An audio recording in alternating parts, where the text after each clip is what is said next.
আমাদের বাড়িতে দেখো মারিগোল্ড হয়েছে কত বড় বড়। এই গাছগুলোই মাসখানেক আগে কর্তামশাই একদম ছোট ছোট নার্সারি থেকে কিনে নিয়ে এসেছিলো।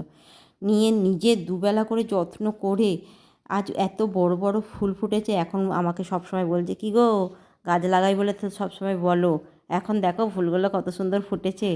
সত্যিই ফুলগুলো খুব সুন্দর ফুটেছে। রাস্তা থেকে যারা যায় দেখি বাড়ির দিকে তাকাতে তাকাতে যায়, ফুলগুলো এত বড় বড় হয়েছে। অনেকে তো বলে, কিরে তোদের বাড়ির ফুলগুলো তো বেশ সুন্দর হয়েছে, এত বড় বড় কী করে হলো? আমি বললাম সবই কর্তামশাই লাগিয়েছে, অনেক যত্ন করেছে। মাঝে মাঝে আমি একটু রেগে যেতাম, বাট ফুলগুলো দেখে মনটা ভরে গেল। দেখো কত বড় বড় ফুল ফুটেছে।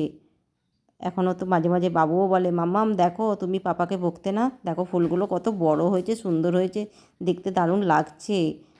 আর কালকে তোমাদের আমি আরও দেখাবো আমাদের যে নিচে ফুলগুলো ফুটেছে, ওগুলোও খুব সুন্দর হয়েছে। আজকে এই ফুলগুলোই ফটো তুললাম, ভিডিও করলাম, দেখো তোমরা।